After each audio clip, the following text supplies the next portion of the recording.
Doit-on démonter la corde de son arbalète quand on n'utilise pas? C'est une très bonne question, il faut bien de la poser parce que souvent on confond avec les arcs. On vous explique tout dans cette vidéo.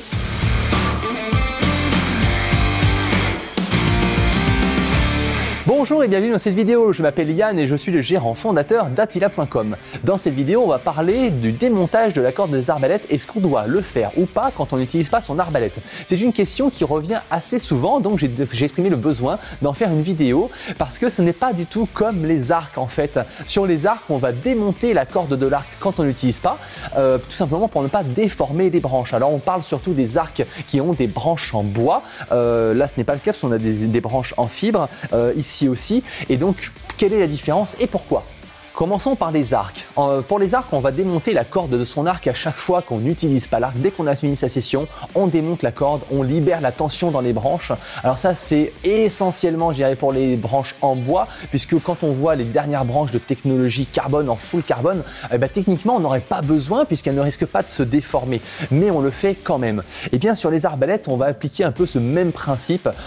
Techniquement, si vous recevez votre arbalète avec la corde déjà montée, ça veut dire que vous n'avez pas besoin de la démonter comme ça en permanence, mais vous pouvez quand même le faire. Donc en gros, c'est pas obligatoire, mais vous pouvez le faire, c'est pas plus mal. Si jamais par exemple vous savez que vous n'utiliserez pas votre arbalète pendant plusieurs semaines ou plusieurs mois, eh bien vous pouvez démonter la corde de votre arbalète récurve. Sur les arbalètes à poulie, clairement pas besoin. En plus, c'est compliqué, c'est technique. Il faudrait utiliser une presse d'atelier pour comprimer les branches, détendre la corde, démonter les câblages et surtout les remonter correctement avec le nombre de torsions qu'il faut à chaque fois et tout, refaire la synchronisation des poulies et tout. Donc ça serait beaucoup trop compliqué sur une arbalète à poulie, on n'en parle même pas.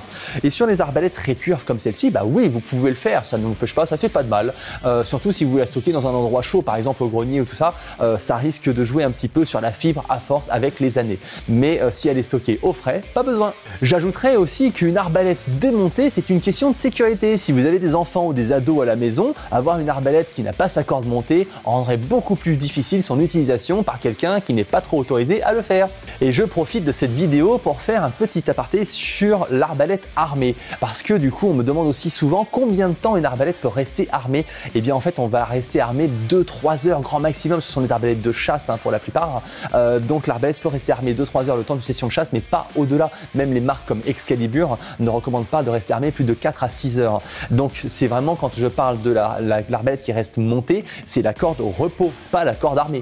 Pour les conditions de stockage, on recommande donc un endroit sec avec une condition stable au niveau de la température et vous pouvez garder votre arbalète très longtemps comme ça, il n'y a aucun souci. Vérifiez quand vous récupérez votre arbalète pour une session que la corde est en bon état, que les branches sont en bon état, ne présentent pas de fissures ou de craquage et vous êtes bon pour une nouvelle partie. En résumé, vous pouvez donc laisser la corde de votre arbalète monter. Sur votre arbalète, il n'y a aucun souci, même si vous la stockez pendant plusieurs mois. Si c'est une arbalète récurve, vous pouvez le faire, ça fait pas de mal. Voilà, cette vidéo touche à sa fin, j'espère qu'elle vous a plu. Si jamais vous avez des questions ou des remarques, n'hésitez pas à les poster en commentaire de cette vidéo. Vous pouvez aussi liker cette vidéo pour nous soutenir et vous abonner à la chaîne pour suivre les prochaines vidéos qui vont sortir. À bientôt chez Attila.